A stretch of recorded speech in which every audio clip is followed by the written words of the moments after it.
Hello everyone, channel पर आप सबको खुश आमदीद। आज की वीडियो में मैं आपको दिखाऊंगा कि Itel A70 की डिस्प्ले स्क्रीन को कैसे तब्दील किया जाता है।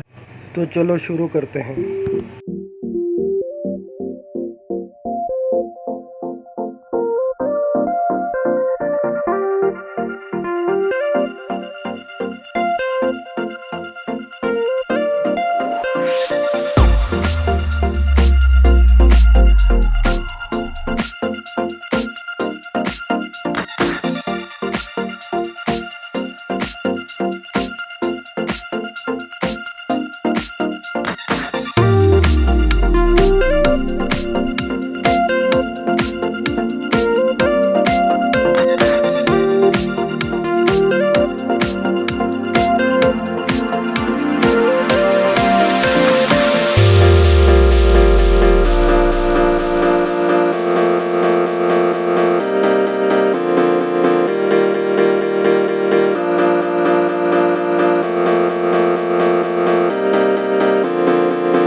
अगर इस वीडियो ने आपकी स्क्रीन हटाने में मदद की है तो इस वीडियो को लाइक ज़रूर करें और चैनल को सब्सक्राइब करना मत